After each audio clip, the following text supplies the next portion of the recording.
Hello everyone, welcome to Education at your doorstep.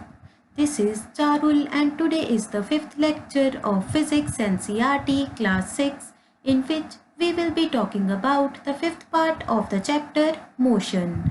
But before that, please subscribe to my channel and do hit the like button. So guys अभी बात करते हैं distance time graph के बारे में. So guys हमें पता है कि जो डिस्टेंस टाइम ग्राफ होता है it is basically a line graph जिससे हमें तीन चीज़ों के बारे में पता चलता है. पहली चीज़ होती है स्पीड ऑफ द ऑब्जेक्ट, दूसरी चीज़ होती है position of the object at a given point of time और तीसरी चीज़ होती है distance travelled by the object in a given interval of time. So guys तीनों चीज़ों को वन बाय वन देखते हैं. तो गाइस यहाँ पर मैंने एक डिस्टेंस टाइम ग्राफ ड्रॉ किया हुआ है जिसमें मैंने वाई एक्सिस पर लिया हुआ है डिस्टेंस और एक्स एक्सिस पर लिया हुआ है टाइम. तो गाइस यहाँ पर मैंने चार लाइन्स ड्रॉ की हुई हैं A B C and D.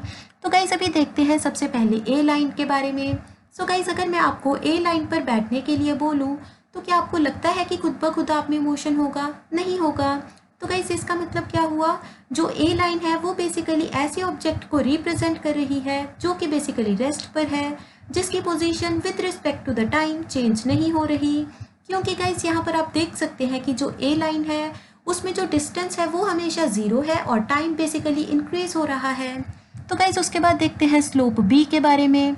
तो गाइस अगर स्लोप बी को हम लोग एक स्लाइड की तरह मान लें और मैं आपको यहाँ पर बैठा दूँ तो क्या होगा, आप धीरे धीरे नीचे की तरफ खिसकना शुरू हो जाएंगे. इसका मतलब क्या हुआ, खुद ब खुद आप में मोशन आ जाएगा.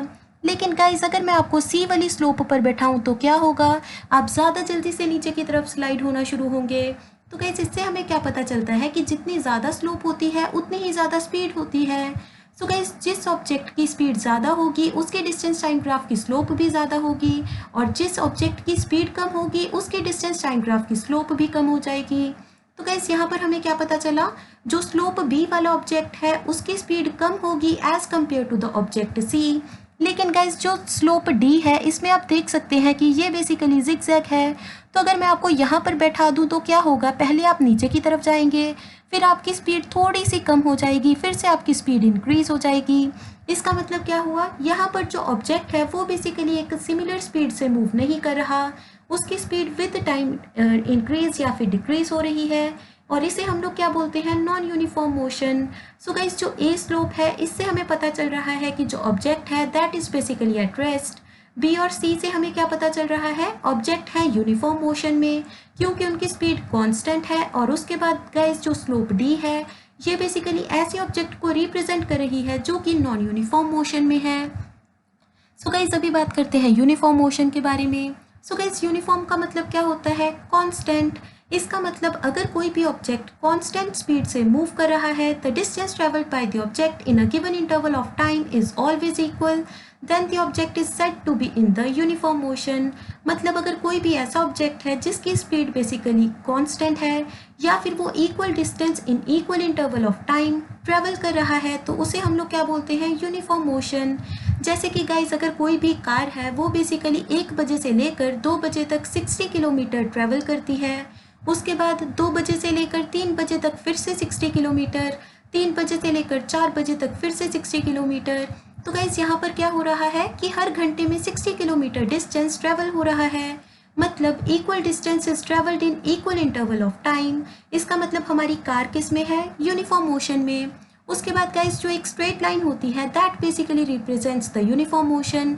जैसे कि मैंने आपको यहाँ पर बी और सी स्लोप के बारे में बताया था और जो डी स्लोप है ये बेसिकली एक जिगजैग लाइन है. इसका मतलब जो डी ऑब्जेक्ट है वो बेसिकली यूनिफॉर्म मोशन में नहीं है.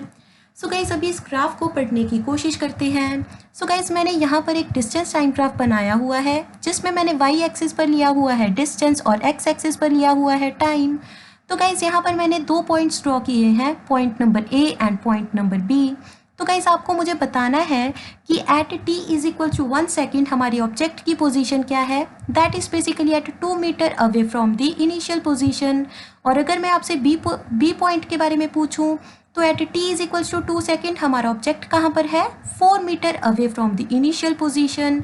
सो गाइस हमें यहाँ से क्या कुछ पता चला, एक तो जो ये लाइन ग्राफ है ये बेसिकली बिल्कुल स्ट्रेट है, इसका मतलब क्या हुआ, जो मोशन है वो क्या है, यूनिफॉर्म मोशन। दूसरी चीज़ हमें क्या पता चली कि पोजीशन ऑफ द ऑब्जेक्ट क्या है at a given point of time. उसके बाद गाइस तीसरी चीज़ हमें ये पता चल सकती है कि एक गिवन इंटरवल ऑफ टाइम में हमारे ऑब्जेक्ट ने कितना डिस्टेंस ट्रेवल किया है। तो गाइस अगर मैं आपसे पूछूं कि 0 सेकंड से लेकर 1 सेकंड तक हमारे ऑब्जेक्ट ने कितना डिस्टेंस ट्रेवल किया है, तो आप सिंपली मुझे बता सकते हैं 2 मीटर्स, क्योंकि at t is equal to 0 second हमारा ऑब्जेक्ट था एट द 0 पॉइंट, लेकिन जैसे ही 1 सेकेंड हो जाता है तो हमारा ऑब्जेक्ट 2 मीटर आगे बढ़ जाता है।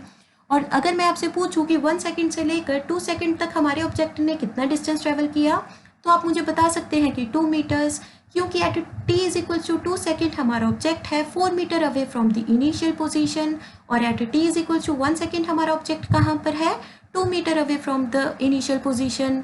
तो गाइस दोनों पोजीशंस में कितना डिफरेंस है, 2 मीटर्स का। तो गाइस यहाँ से हम लोग स्पीड निकाल सकते हैं, speed is basically distance upon time. तो यहाँ पर डिस्टेंस कितना ट्रेवल हो रहा है, 2 मीटर्स, और टाइम कितना है, 1 सेकेंड। तो यहाँ से हमें पता चला कि जो हमारा साइकिल है वो बेसिकली मूव कर रहा है विद द स्पीड 2 मीटर पर सेकेंड। तो गाइस अभी बात करते हैं नॉन यूनिफॉर्म मोशन के बारे में।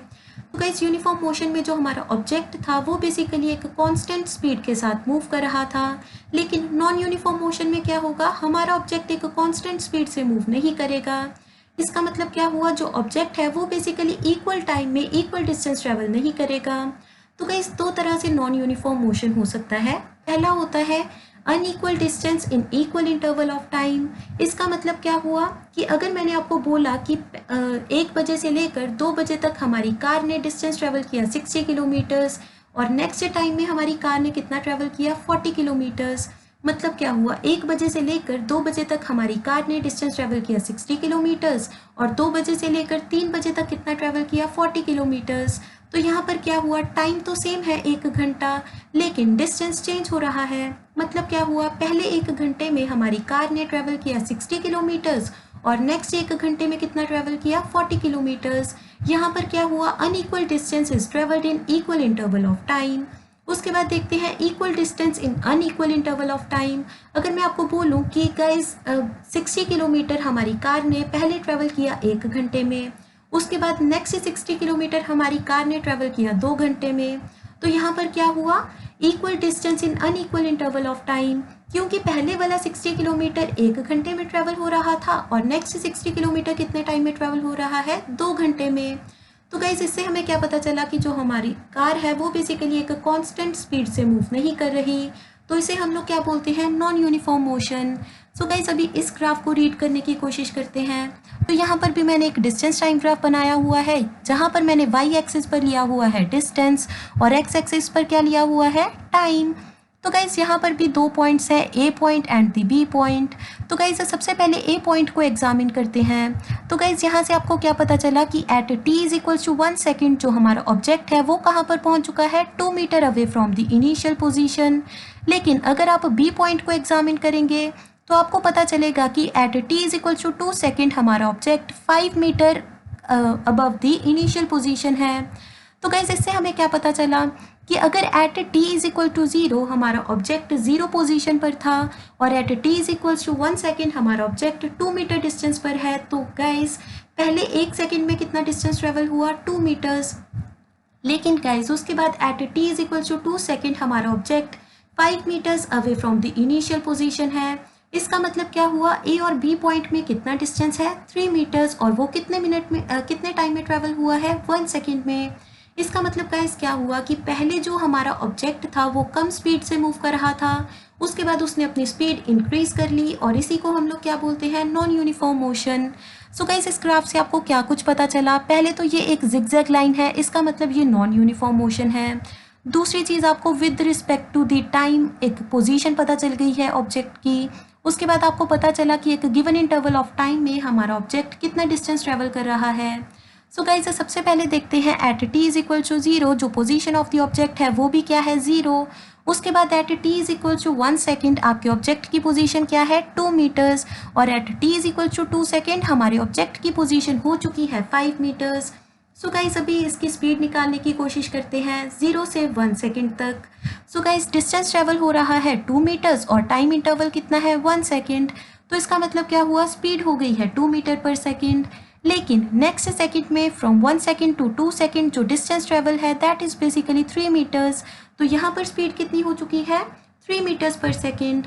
तो गाइस यहाँ पर आपको क्या पता चला कि जो यूनिफॉर्म मोशन होता है उसमें जो स्पीड ऑफ द ऑब्जेक्ट है वो हमेशा कांस्टेंट रहती है, और जो नॉन यूनिफॉर्म मोशन होता है इसमें स्पीड बेसिकली चेंज हो सकती है, इंक्रीज हो सकती है, डिक्रीज हो सकती है। और मैंने आपको दो कंडीशंस बताई जिसमें नॉन यूनिफॉर्म मोशन हो सकता है। पहला है unequal distance in equal interval of time, और दूसरा है equal distance in unequal interval of time. So guys, that's all for today, and in the next lecture we will be talking about the chapter wind. So guys, if you enjoyed the video then do like, share and subscribe. Thank you so much.